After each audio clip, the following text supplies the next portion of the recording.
My guest today is Michael Chen. He's the founding partner of H2 Group. Hi, Michael. Hi, how are you? Good. Let's start with you sharing your background and maybe starting all the way from graduating from the university. Oh, wow, that's going way back. I graduated during a recession in the 90s, graduated with a degree in physics from Harvard into a very poor job market. And I started my career as an actuary. And from there, I quickly discovered that while I was capable to be in that profession, I didn't find that particularly exciting. So I wanted to be in business as an entrepreneur, innovating, building enterprises. So I went from there to running a division of a small business in the Boston area, selling furniture, selling seats. So that was a interesting opportunity to run a small 3-venue retail chain selling seats at 23 years old. Learned that I didn't really know what I was doing, and decided to enhance my skills by going on to get my MBA. So following my MBA, I decided to head on to get more practical training at a blue chip firm. I was a consultant with McKinsey Company, and where I started first in the Boston office and ultimately went to emerging market in China and was helping to build out our China practice starting in Shanghai. I've had basically 3 or 4 different careers to date to bring me to the real estate business, but the most substantial 3 are what followed McKinsey. I went to Silicon Valley and did a venture-backed startup that was the founding CEO of a enterprise software company whose mission was to help large enterprises analyze their data to deliver better customer service to their guests and their customers. And I'm one who's very passionate about service. That's the common thread through my many careers is my passion for service. From my startup, I went from there into the casino industry for the most significant portion of my career, about 15 years in the casino industry, where I had 2 different roles, one in development as president of Asia for Caesars Entertainment. And then there I was responsible for conceptualizing new integrated resort concepts, lobbying governments to legalize casinos, to work with developers to build new casinos. And then from there, I went to another competitor called Crown Resorts based out of Australia. In Australia, there I ran what became a $1 billion VIP business, catering to ultra high net worth high rollers. And it was during that time that I was based in Hong Kong and started coming up to Japan regularly for holidays with my family. And that was really the beginning of the precursor to H2. I basically was coming to Japan on a holiday to a resort area called Niseko. Niseko is renowned for having arguably the best snow in the world. We get 15 meters of snow on average every year, and the highest quality snow you can imagine, champagne powder, they call it. And I used to bring my children, my family here to ski regularly. I invested in some property. I invested in a piece of land, built a family holiday home, which I then decided to turn into a small side business. And having run a $1 billion casino business that catered to ultra high net worth, that was my passion and my background. I decided to launch a brand that sold catered accommodations to the ultra high net worth. And so our home, Hakuchōzan, became the first property in this market to rent for over 10,000 US a night. And that was the start of the business, and was one of the precursors to H2. So from that sort of side hustle beginning, we formed a company called HakuLife. HakuLife delivered catered accommodations to ultra high net worth guests, and our mission was to create sensational memories for our guests. Coming out of Hakuchōzan, I developed a second property called HakuVillas. Both of these properties have won awards, and what they have in common is we rent them out, complete with private chef, butlers, chauffeurs, and cars. And that became a very niche but groundbreaking business here in Niseko. And we developed a brand called HakuLife that became quite well known around the world. Today, the HakuLife collection is a subpart of H2. We manage 5 properties in that collection, with the signature property, the super penthouse of HakuVillas, which rents for over $200,000 a week. During COVID, sort of at the beginning of COVID in November 2020, actually in the summer preceding, I was looking to increase the scope of the HakuLife business, and I started looking for companies to partner with to bolt on new capabilities like real estate brokerage, project management, property management. And I came across a company which was one of the pioneering companies of Niseko called Hokkaido Tracks, founded by my partner, Simon Robinson, who is really considered one of the handful of founding forefathers of this market in Niseko.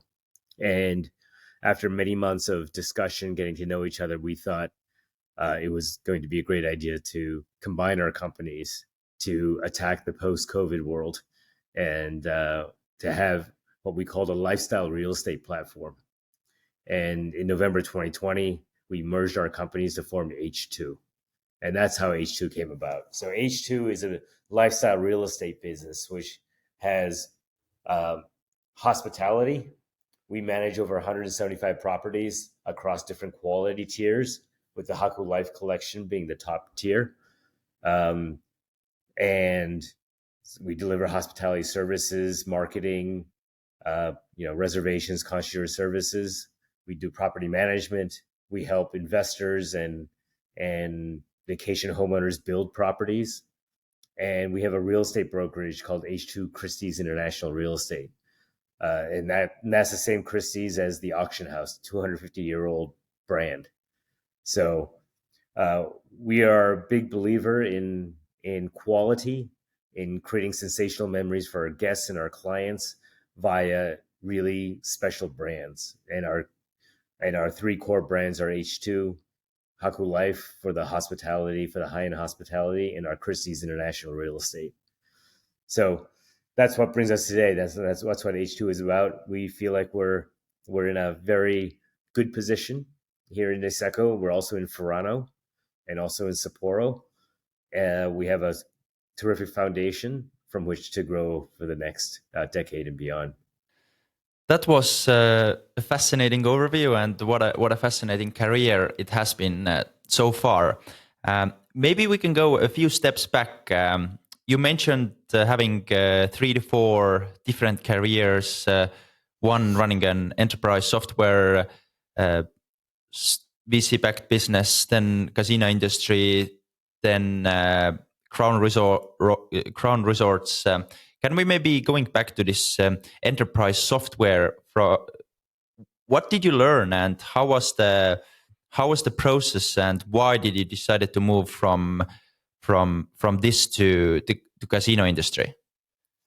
Okay, so I was just 27 years old when I started Encata. That was the name of the company back then, and we had a big vision, which was to take the enormous volumes of data large companies were collecting from their customers and making sense of it to deliver greater service to their customers. So we were targeting banking, telecommunications, insurance companies that had massive call centers that were taking millions and millions of calls, collecting free-form data and structured data from their customers, but not being able to make creating insightful information out of it. So our software basically analyzed that data. We were basically, I think, about a decade too early. This was sort of a big data play before big data. So we're talking turn of the century, 1998, 99, into the early 2000s. During the beginning of the internet era. Today, big data is a pretty common term, and computing power has become cheap. Sophistication of companies has matured. We were just a bit too early to take advantage of cheap computing power, and so we had a great idea, but we couldn't scale as quickly as we would have liked because the mainstream adopters just simply weren't ready. We got early adopters, and some of the really forward-looking companies like United Healthcare in the United States, the largest health insurance company. They were our first $1 million customer.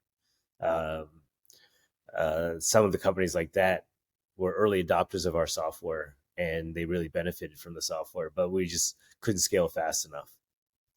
So what I learned about that period of time, I joked that was my $30 million MBA. I had my real MBA, which I got a certificate for. Then I got my $30 million MBA, which was my venture-backed company. What I learned about timing is very important. And it's hard to be truly predictive on when one has the right timing. But when the timing is not right, it doesn't really matter how smart you are or how good the team is. Sometimes the timing is just not right. And had that company started 10 years later, we probably would have been able to build something truly significantly valuable. As it turned out, the company hung around for 20 years, ultimately got acquired, didn't make the investors any money, but certainly employed people for 20 years, created value for our clients. And so, when there were plenty of companies that failed during that period. But I learned certainly the value of timing. I was quite young at the time. I learned the value of managing companies through crisis. We raised money during the tail end of the internet boom, when things started crumbling. There were times where we struggled, and learning how to manage and lead through crises to keep your staff focused and engaged and motivated when you were going through difficult fundraising cycles. Those were lessons that I've taken with me throughout my career. And from there, was it the time you went to Hong Kong, or it was later? It was later. So basically, at that time, I came across an opportunity through my McKinsey network. The chairman and CEO of Harrah's Entertainment at the time, they were just in the midst of a merger or an acquisition of Caesars, which became Caesars Entertainment. He used to be a service management professor at Harvard Business School, and he actually taught the discipline that I was so passionate about, service management. And he was looking for what was effectively a chief of staff for the new combined business. And he was looking for somebody who was about 10 years out of business school, had significant executive experience to act as his chief of staff as they went into the new era of the combined Harrah's Caesars company. And that's how I made the pivot into the casino world. And talking a little bit about the casino industry and the lessons you learned there. I remember I was living in Melbourne, Australia, and I was pretty much living next to Crown Resorts, Crown Casino in Melbourne. And this place was always busy, always crowded. Yes. And obviously I've saw a lot of Asian people there. I've been playing poker myself, and I saw that there are many high stakes games are going on behind the closed doors. Maybe you can share a little bit about this world. Yes, well, biggest lesson for the casino world is it's great to be in oligopolistic industries. You have significant advantages if you can get one of the precious licenses that are granted in any jurisdiction. You have a license to print money. And what was amazing about the gaming industry was just the amount of data there was in that industry. And, there's so many, I guess it was the ultimate consumer business. You had guests and customers that would come into your properties that would play a commodity game in your property, whether it's a slot machine, blackjack, poker, baccarat, and these things were incredibly measurable. You had heaps and heaps of data about the customer, and if you had a good loyalty program, you collected all sorts of information about the guest. And because of that incredible data collection, you had the most incredible petri dish to do marketing. The goal of marketing is to invest in actions that change incremental behavior of your guests, of your customers, right? If you invest $1 in marketing, that goal of that marketing is to change a behavior in your customers that delivers more than that dollar back to the company. And when you had a business that was incredibly measurable, you could do hundreds and thousands of experiments all the time. And if you were smart about it, which Caesars was known for that, with their relationship marketing, you could do test control experiments every day and have statistically valid data and be extremely responsive and targeted in the marketing actions that you were taking. And not a lot of businesses can say that. Not a lot of businesses allow you to take an action and see the response almost immediately. And that was pretty amazing. Okay. Now let's talk a little bit about HakuLife, HakuVillas, and the H2 group, and let's call it the H2 experience, if I can say so, and maybe a little bit about the general overview. What differentiates luxury buildings from standard constructions, and how do you ensure the quality and craftsmanship in your projects? I guess the way to address this question is to reframe it. I think if you're serving the ultra luxury segment, okay, in today's world, it is not just about the hardware; it's about the software. And so, yes, the hardware is important. Yes, the hardware is important.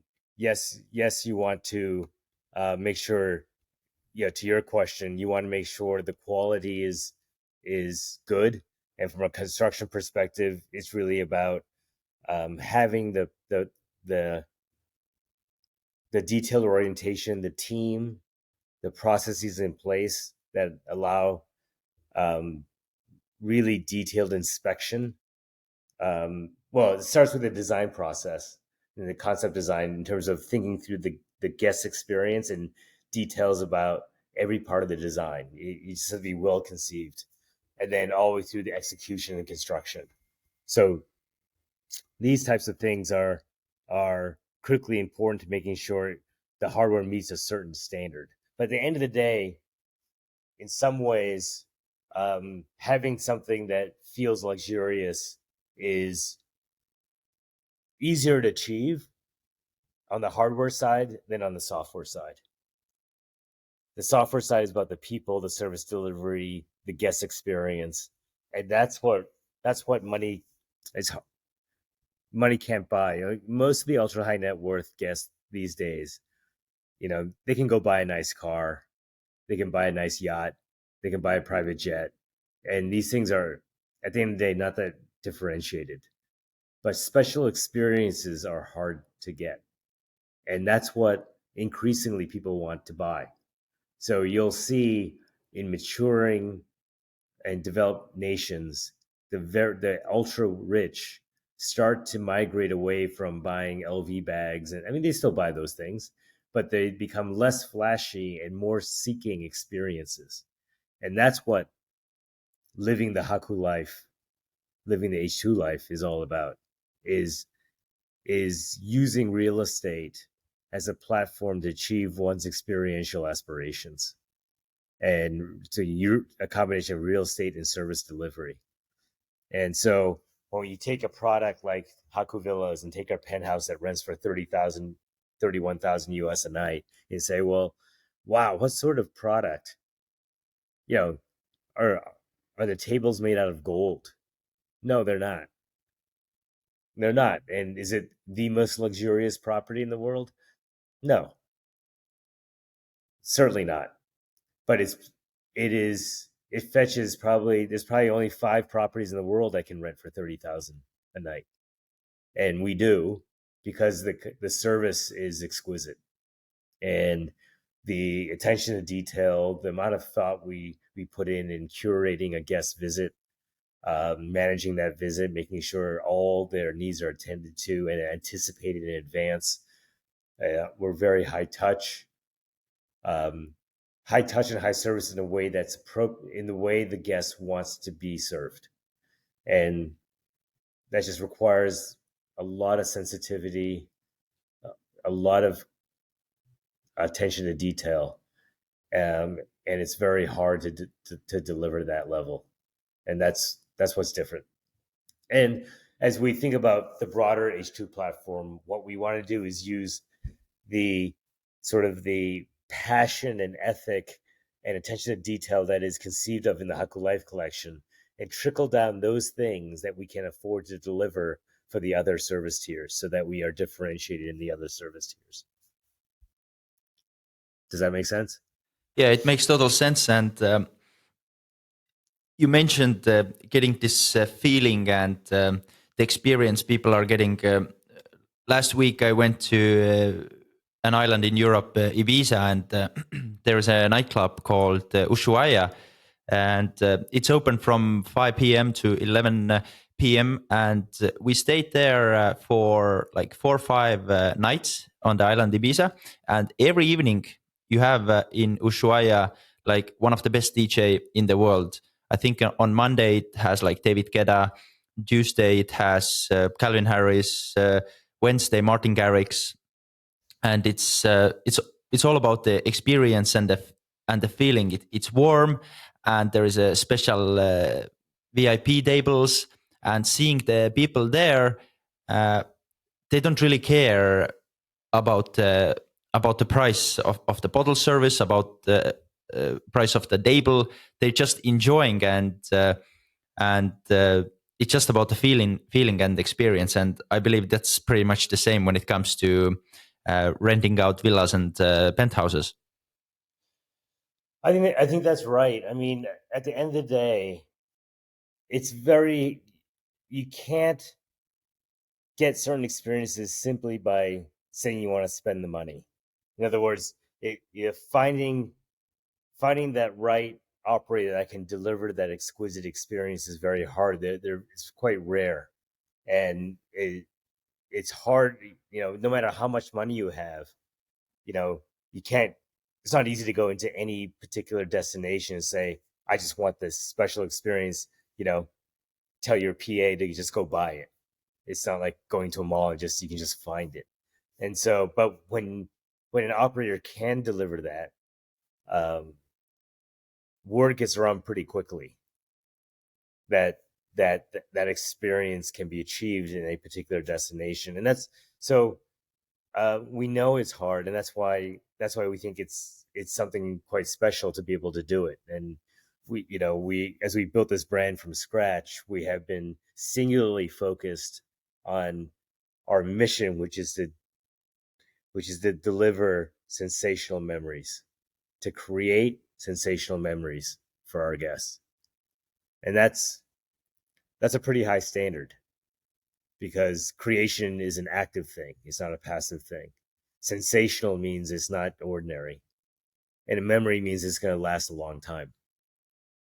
And so those words are carefully chosen because we want a very simple thing for our team and our staff to understand.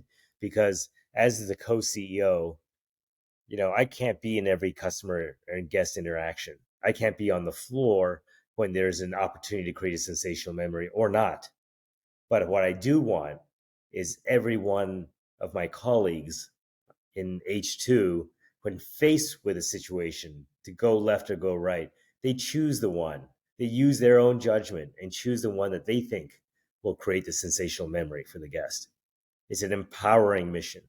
And the only way to deliver this consistently and sustainably across the board is you have to rely on an incredible team of colleagues that are empowered to behave in a way that can create those sensational memories.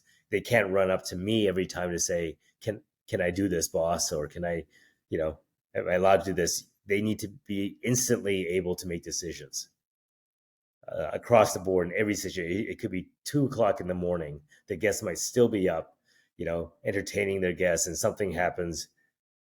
Everybody needs to be empowered to do the right thing to create that sensational memory. And if you can do that across the board in your company and everyone's behaving that way, you've created something special. I'm personally not a real estate guy, but what you brought out, it's very interesting. You mentioned hardware, and there is a hardware and there is a software. And hardware, obviously easier. You can build a beautiful a villa or a mansion or a penthouse. The hard part is finding the good people.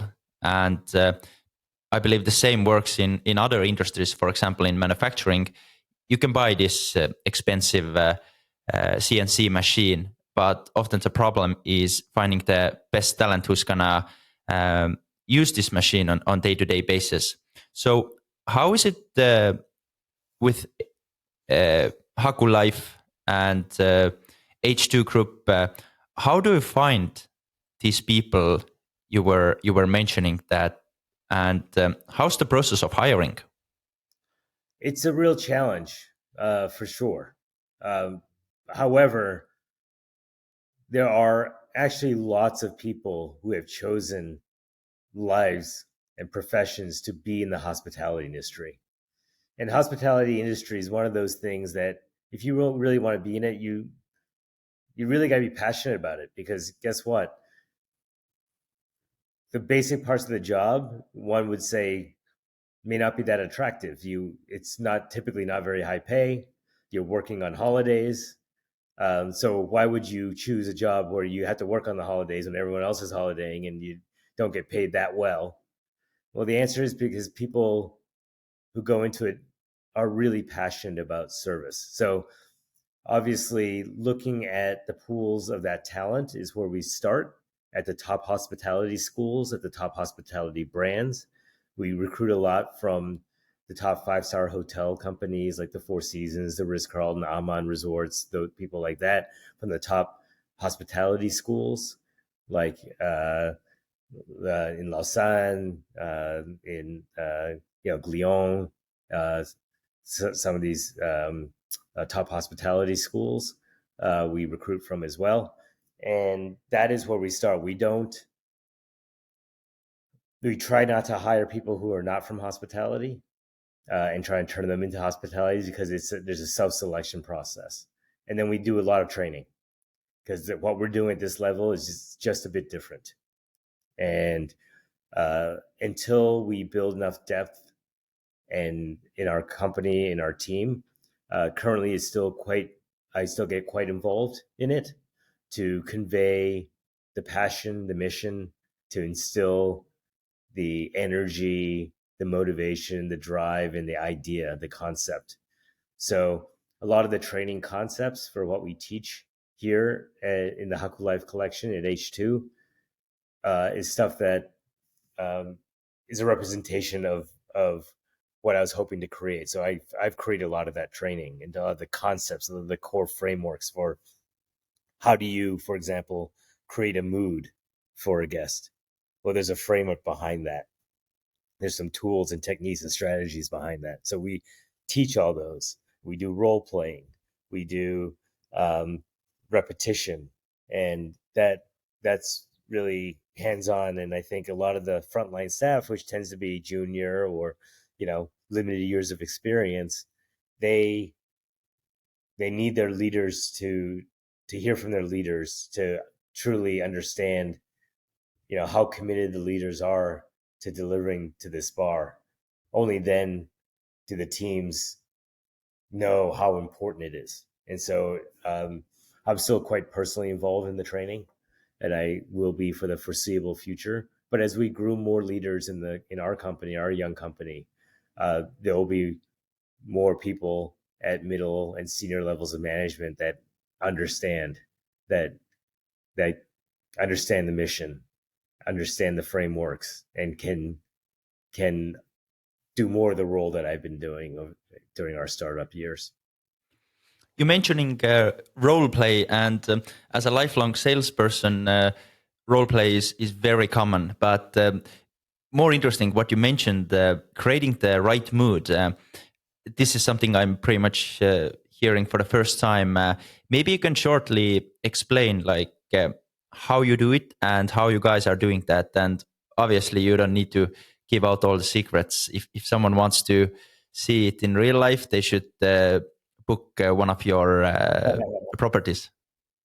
Well, look, as I said before, we're all about creating experiences, and experiences are sensory. And so the framework that we use at H2 and in the HakuLife collection is, how do we activate a guest's five senses? What they're seeing, what they're smelling, what they're tasting, what they're hearing, what they're feeling and touching. And our butlers and our hosts have a very important role in creating that atmosphere, whether it's working with our F&B team and delivering a après-ski, canapes, and the mood setting that's created in terms of the music, the lighting, the fire being lit, the food that's being served, all of that combines to creating that mood. And we have influence over that.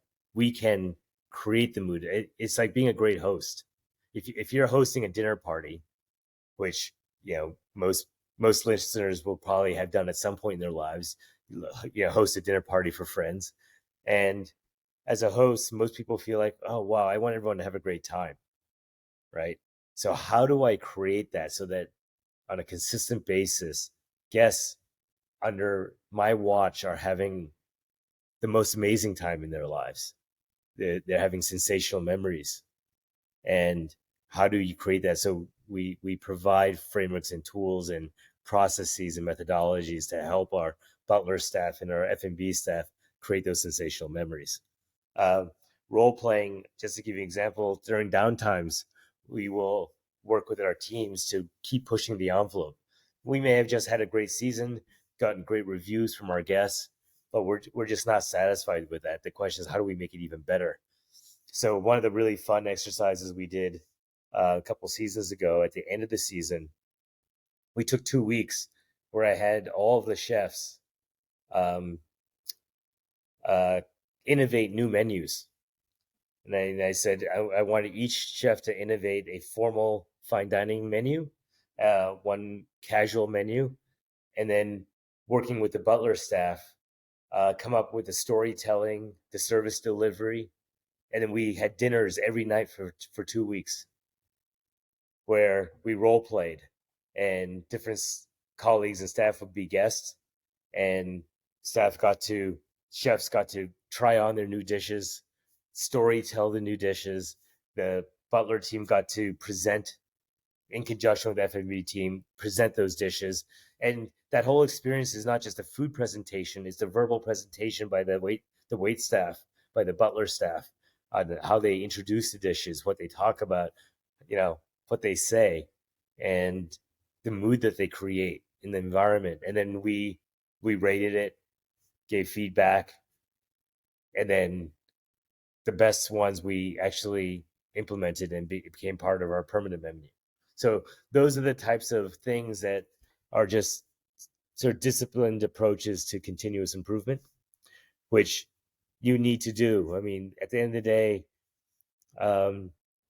guests are demanding, rightfully so. They're paying a lot of money to get a great experience. They are being served all the time around the world. Not just this 1 week or 2 weeks are with us, but the other 50 weeks are staying at other great places and having great experiences. And so they're all getting better. And so we just have to keep pushing the envelope and get better every year. So your clients, I believe, entrepreneurs, politicians, high net worth individuals, they coming to one of the HakuVillas and, as you mentioned, paying like 200,000 a week, getting the best week ever, no problems, no challenges, and that's why they're there, getting this HakuLife experience.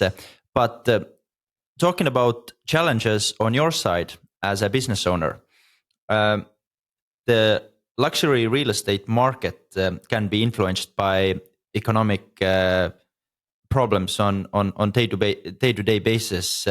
How do you navigate the market changes and adapt your strategies to maintain the level and to remain successful?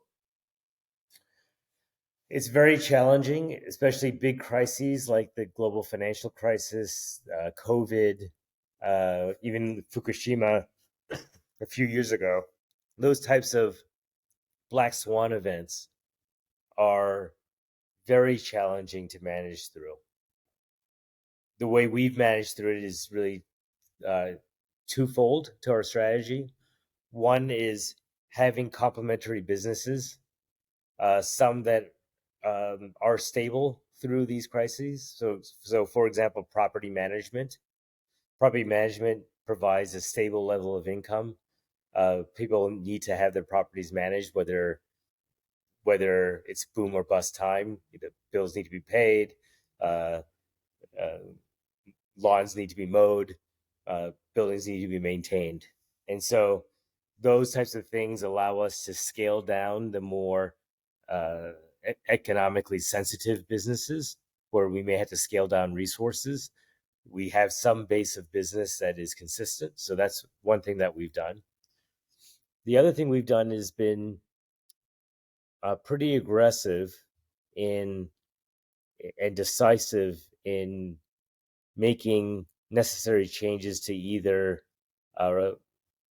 be more conservative in our planning during a down cycle, and also in anticipation of return being aggressive when people still might be conservative. So trying to be early in anticipatory in winding things back, and being aggressive early when things look like there's signals things are coming back.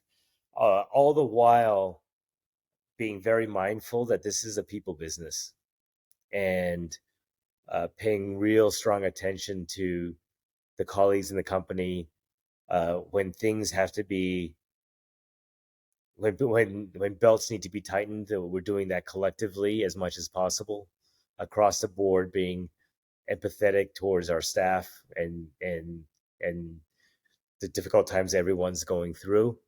And then in the good times, being aggressive in sharing the spoils of good times with the staff. And so that we create an environment that everyone's in this, that, I feel like we've been very lucky with our team through COVID. We really didn't need to cut into muscle. We were able to keep critical staff and survive. And so coming out of COVID, we've been able to scale up a bit more quickly in anticipation of growth, and while keeping really important talent that has knowledge, experience.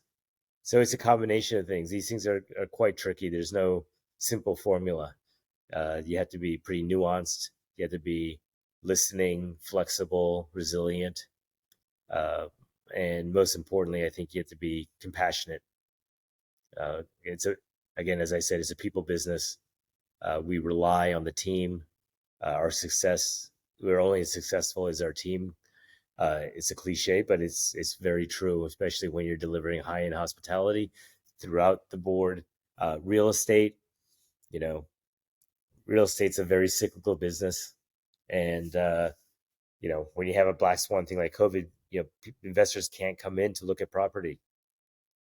It's very difficult. Then you got to get creative. You got to get innovative on how you keep people interested and alive and engaged. And our real estate business actually did quite well through COVID. And that's because we had people who knew the market, were seeking opportunities, investors that were seeking opportunities, and we remained engaged with them and found new ways to share information, doing video tours, doing webinars, using technology to keep people engaged. So not a simple answer. It's hard, but I think if you're flexible and capable and innovative, you can survive.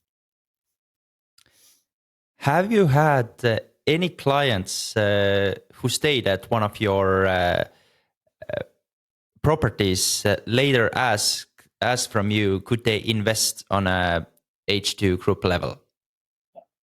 So we have had, not directly in H2, but we have had investment inquiry on projects as a result of people who stayed with us on either projects we're developing or co-developing, or we've been requested to help them invest and develop new projects. Michael, I'm sure you have a lot of different projects going on, but could you share a particular project that you are like especially proud of, and what made it so unique and successful?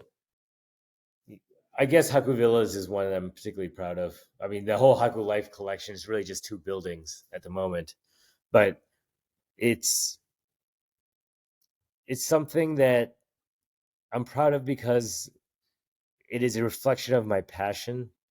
It's a niche market that people didn't believe existed in Niseko. When I first went to market with Hakuchōzan at over 10,000 a night, I couldn't find a property manager in town willing to do that. So I had to basically form my own service team myself and lead that service delivery because people didn't believe in it. They thought that market didn't exist. And so to start there and to build a brand that is well recognized, has a great reputation, and that is able to sell without, we don't advertise. we literally don't advertise. And through word of mouth, people are willing to come and repeat. So, I tell my team all the time, I said, if you sell a room for $50 a night, it's quite easy to exceed the expectations of that guest. If you're selling a room for $250,000 a week, it is very hard to exceed the expectations of that guest. And we consistently do so. And I'm very proud of my team. I'm very proud of and appreciative of my colleagues who are able to deliver that and to consistently have our guests rebook with us and come back and say, spend $250,000 and say that was worth it. Or we've had guests stay 2 weeks who booked more than one property over those 2 weeks and spend $500,000 with us. And they say, that was so great that I want to come back. I think that is, if you start from scratch, you'd say that's something really hard to do. And our team was able to achieve that. 100% congratulations on that. That's like personally, this is something I'm reading from the news, seeing photos and videos on Instagram of this type of experiences, and it's interesting that this type of places even exist, and you managing all this. Congratulations. Thank you. Just it's very lucky to have be able to recruit a terrific team to deliver it. At the end of the day, they're the ones that deliver the service. Talking a little bit about your guests and clients, luxury buildings, they attract clients all over the world. How do you cater the unique preferences and requirements of clients from various cultural backgrounds? People coming from Finland, people coming from China, people coming from Australia. How do you do that? Part of it is a lot of upfront communication, usually with a PA or a travel planner that the ultra high net worth guest is using. Really collaborating with them, working hard with them to gather information in advance and anticipating needs, being culturally fluent, meaning understanding where the guest is coming from and understanding the cultural intricacies of that. I mean, I'll give you an example. Last season, we had guests from Northern Europe, and we had guests from Indonesia. The Northern European guests wanted their villa basically cold all the time. They didn't want too much heat. Whereas the Indonesian guests, they wanted heat all the time. You walked into the villa when they were there, it felt like a sauna. So, and then, how people want to be entertained, how they want to be served really differs by culture. Some cultures, and even families within the culture, they want service, snap a finger. They want people around serving them all the time. Some people want it sort of in the background. And so when they want the service, they want it to appear, but otherwise they want privacy. So being sensitive to these needs are super important. And you only get those by asking lots of questions. Okay. If I may ask, who have been your most famous clients? Boy, I'm afraid I really can't share that. We don't sign NDAs with our guests. Many of our guests ask for them, but we don't as a matter of practice. However, we respect the confidentiality that they request. It's a group that it's quite sensitive about their movements and where they holiday, and so that's fine. We can't really disclose. That's fine. Now I want to talk a little bit about Michael and who is Michael. I mean, talking with you and reading some of your posts, one moment you're in Japan, then in US, Hawaii, then New York City, US Open. How is your day-to-day look like at the moment? And how has it been maybe for the past 2 years? So I would say I spend a third of my time to half my time dreaming about the future, trying to innovate or work on new innovations, product innovations. And then the other third to half my time, quite operational. That's working with the people, influencing operational decisions, doing quality control, just overseeing the delivery of services across our business. My day is comprised of three things, basically. My family, H2, and the sports and health and fitness that I get involved with. So I work out and I play golf. That's sort of my enjoyment. Obviously ski as well, but that's my enjoyment. I have my family, which consumes a lot of time, and then the business, which I'm very passionate about. And so that's it. I don't do a whole lot else outside of that. Okay, I think you're obviously in quite capital intensive business. Asking a little bit about fundraising. When seeking investors for your luxury buildings and commercial projects, what key factors do you believe are the most important to highlight the right partners, the potential partners? I think alignment of objective is the most critical piece. And so most of the problems in projects arise when there's a misalignment of objectives that hasn't been clearly surfaced at the beginning. And so if you can be aligned at the very beginning on what the objectives are and the strategy that is then developed to meet those objectives, then things can go pretty smoothly. But if you haven't invested the time to really ask the right questions to ensure those things are aligned, then very quickly, as soon as there's a bump in the road, it can create all sorts of problems. Talking about the future, before that, what about H2 Group today? Like, what size are we talking about? Team-wise, revenue-wise? Where are you today? So we, without disclosing too much confidential data, we've during peak season we'll be about 150 to 200 staff. So we're a small business. I consider that quite a small business. We think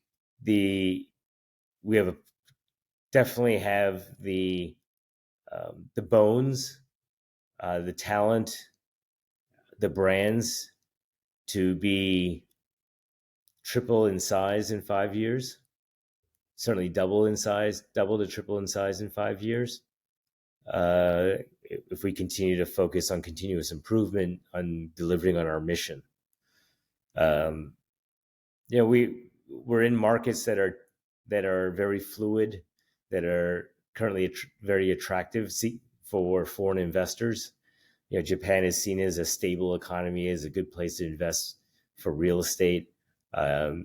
Foreigners can get freehold title to property, and so the government is viewed as stable. The rule of law is viewed as stable, and so there aren't a lot of those types of environments in Asia for folks that want Asia exposure. And so this is, folks in places like China and Hong Kong where things are in a bit of turmoil, and they're looking to diversify their holdings for a risk management perspective. And Japan is an attractive place. I find it funny that there are levels to this game. You saying that having 150 to 200 employees is a small business. So that means what I'm doing here, I'm pretty much an ant. And it's great having conversation with people like you because it really puts things into perspective. Finally, can you share some exciting upcoming projects or developments you have in pipeline that maybe our listeners should look forward to? Let me tell you about a terrific project here in Niseko, right next door to HakuVillas. This is a project, we are not the developer, but we're assisting the developer on concept design and development, and also in project management and the sales of this estate. So we're assisting to develop an estate called Aki. And Aki will be comprised of 11 onsen villas, a clubhouse, and 3 condominium buildings with about 70 units.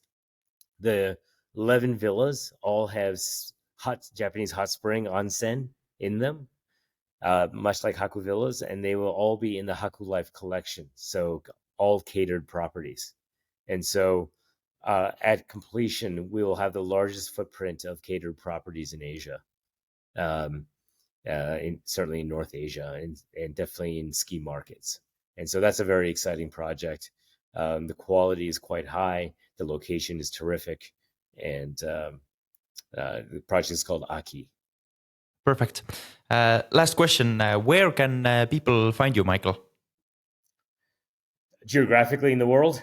I mean, people listening, maybe they would like to become customers. Maybe they would like to read just more about H2 Group. Maybe they would like to invest.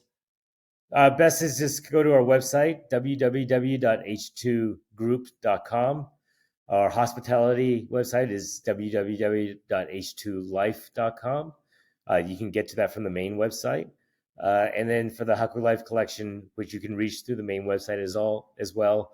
But we also have a www.hakulife.com, HAKULIFE.com. I am reachable through company channels. I'm very accessible. Folks want to have a chat.